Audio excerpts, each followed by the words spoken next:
Membership means more with American Express Business Gold. Earn 4 times membership rewards points in your top 2 eligible spending categories every month, including eligible U.S. advertising purchases and select media, and U.S. purchases at restaurants, including takeout and delivery. What are you waiting for? Get the card that flexes with your spending every month. Terms and points cap apply. Learn more at americanexpress.com/business-gold. Amex Business Gold Card. Built for business by American Express. Hey guys, I'm Nathaniel with Archers, and you are listening to the Brutally Delicious Podcast. 1, 2, 3, 4. The Brutally Delicious Podcast. The Brutally Delicious Podcast. The Brutally Delicious Podcast. The Brutally Delicious Podcast. For those not familiar with Archers, as I was not, can you give us the 2-sentence elevator pitch? I mean, there really isn't. It's about basically what you see is what you get with Archers.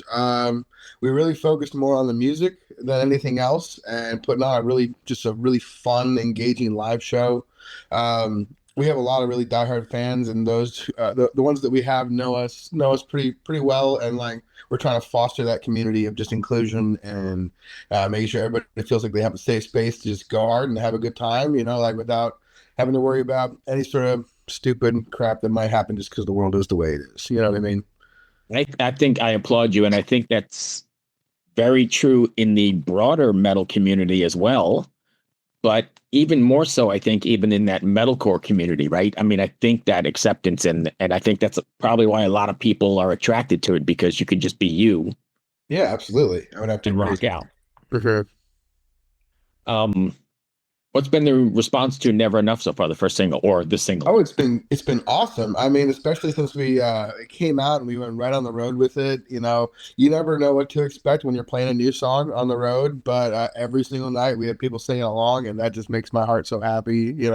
It's only been out for a couple of weeks now, well, about a month now, I guess. But it has been killing it. It's been absolutely sick. Seeing Octane pick it up, and then a bunch of other places put it on their regular rotation. A few gyms picked it up too, so that was neat. So if you're working out at like Planet Fitness or Gold's Gym in the next like couple months, you might see us on it, which is kind of cool.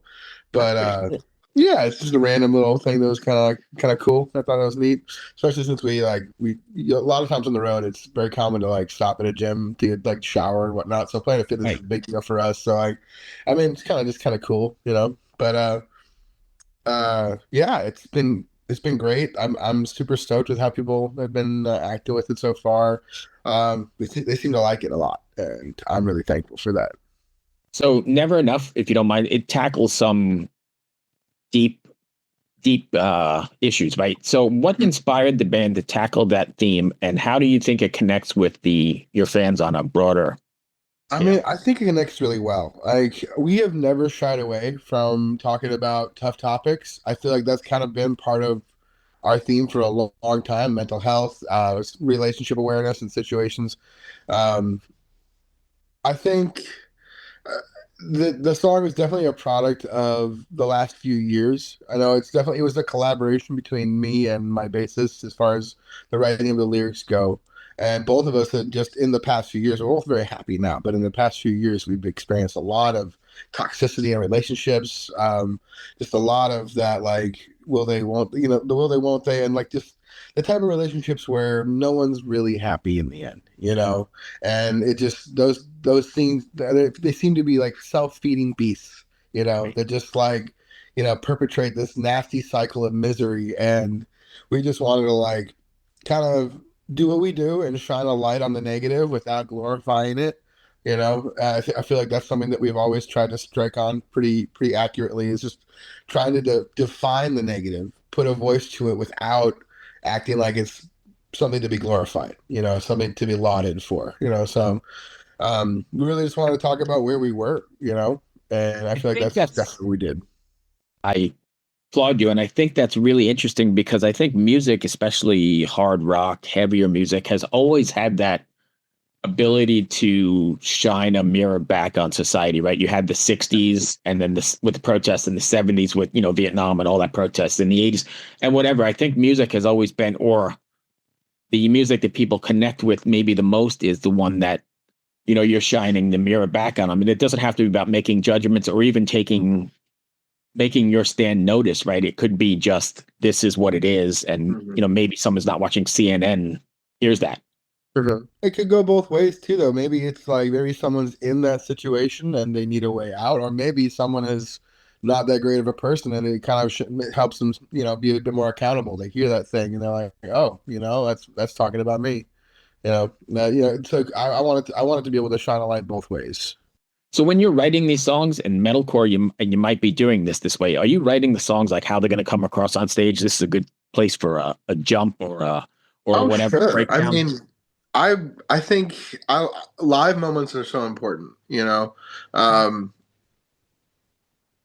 I definitely have that thought when we're building songs, especially the instrumentals.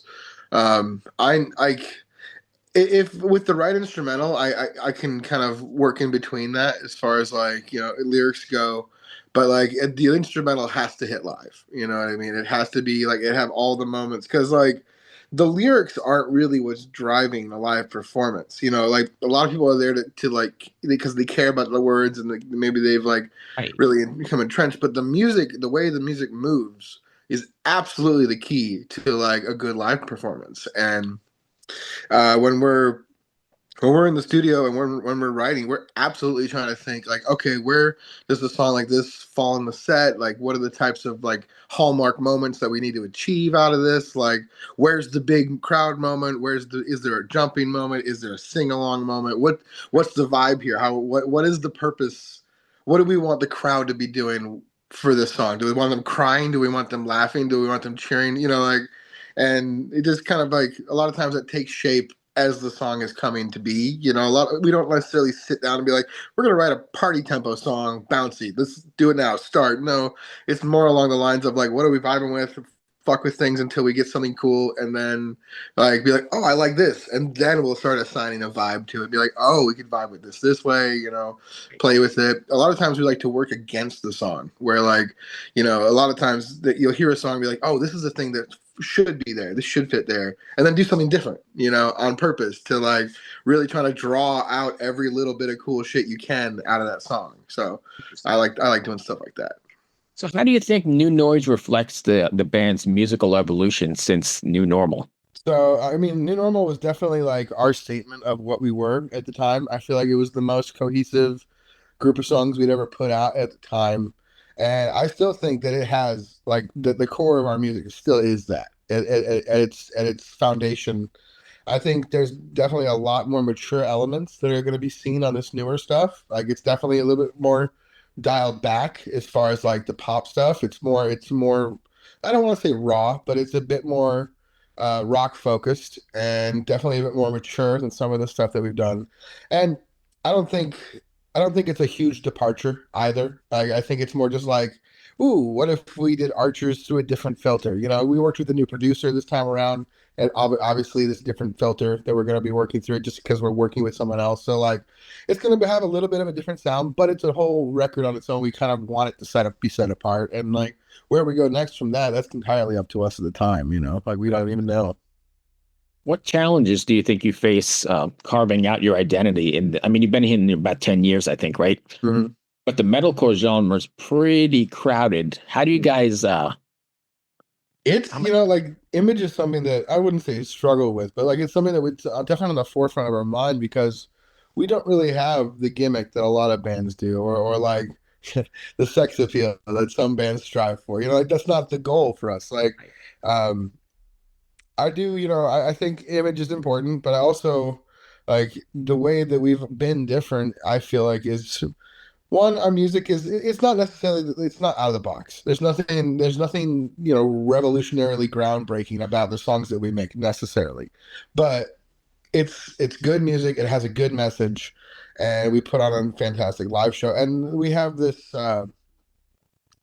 I don't know. We have really tried. Like I think I mentioned a little bit earlier. Just like we've really tried to cultivate this like following that is just uh almost like a cult of positivity, I guess, like in very loose terms. And I think that has been probably one of our biggest like hallmarks of just what we are is just like we've grown this community of people that care, about each other, about the music industry as a whole, about everything that, anything that we might need them to care about. It's just like these wonderful people, and then they all just want to come together, and that's what we're trying to foster, which is like, it's not, like I said, it's not unheard of. It's just kind of what our bread and butter is, just like trying to make people feel seen and make people feel validated and just being that band for people.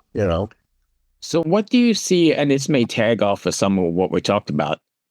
So good, so good, so good. Get ready, because Clear the Rack is on at your Nordstrom Rack store. Now through Monday, find incredible deals on wear now styles. On sale for even less at Nordstrom Rack. Take an extra 25% off red tag clearance throughout the store from brands like Adidas, Marc Jacobs, Steve Madden, and more. All sales final. The best stuff goes fast. So shop this sale at Nordstrom Rack today. Please see NordstromRack.com or ask a store associate for details. And what do you see Archer's role in shaping the future of modern metalcore to be?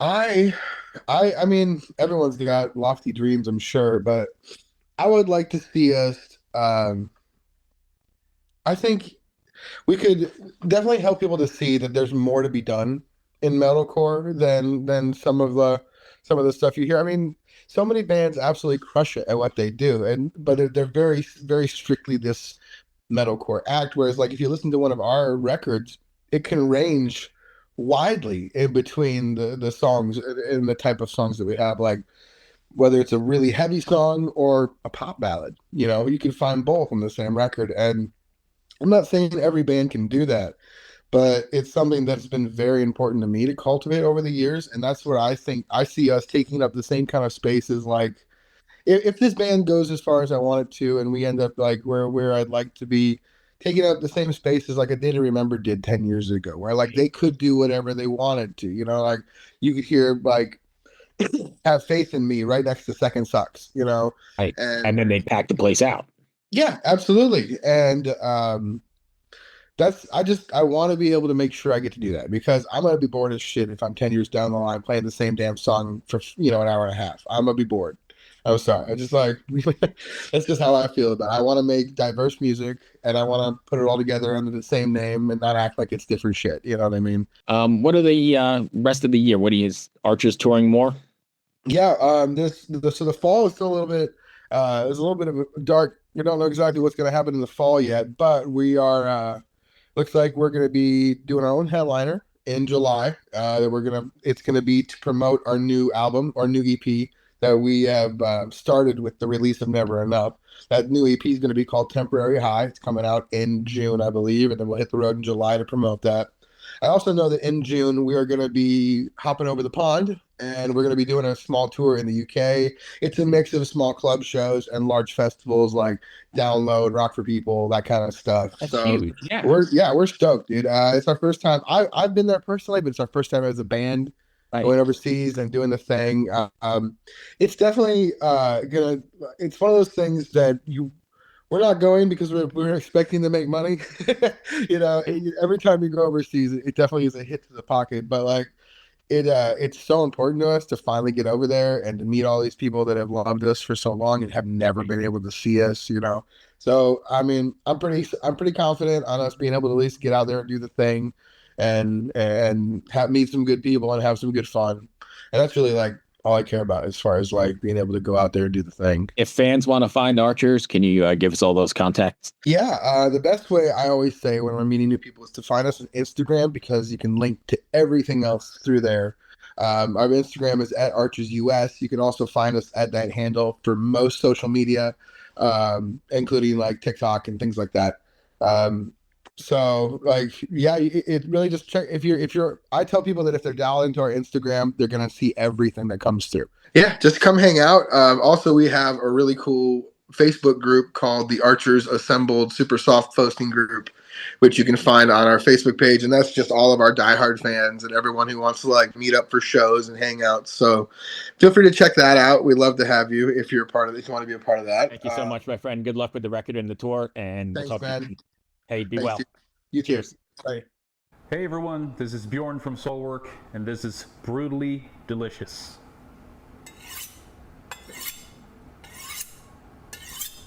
The Brutally Delicious Podcast.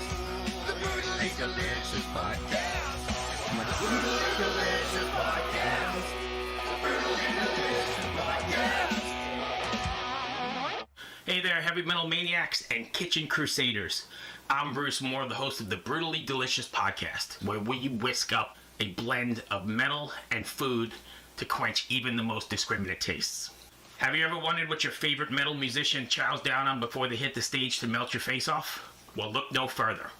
Here at the Brutally Delicious Podcast, we have cooking segments so brutal they'll make your oven want to headbang. From beefy, bodacious burgers, to spicy, succulent salmon, to kickin' caliente cauliflower, and more. We mix metal and culinary creations, resulting in a feast for the senses. But wait, there's more. Hey, this is Michael Monroe. Brutally delicious. Isn't that beautiful? See you down the road. Each week, I meet with the mammoths of metal for interviews that are spicier than a Carolina Reaper.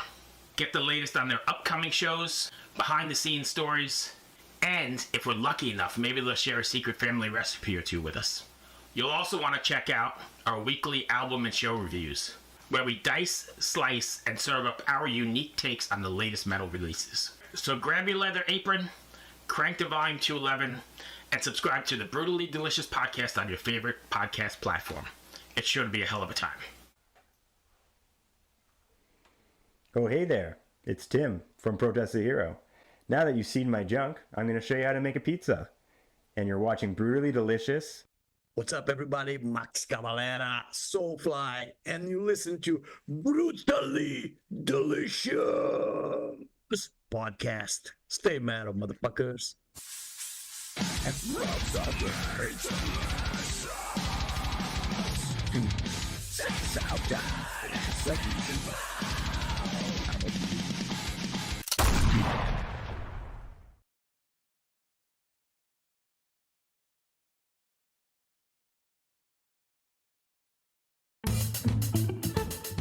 The Helping Friendly podcast explores the music and fan experience of Phish through interviews and deep dives on shows and tours.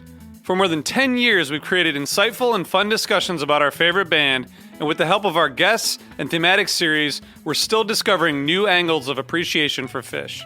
And when the band is on tour, we provide a review of every show the following day. As one of our listeners said, any Phish fans that enjoy meandering conversations and incredible insight on new and old Phish shows, this is for you. Highly recommend.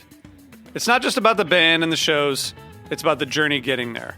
Throughout 2024, we're going to be running down the top 25 Phish tours of all time, and that'll be interspersed with show reviews and regular episodes. Join us and check out the Helping Friendly podcast wherever you get your podcasts.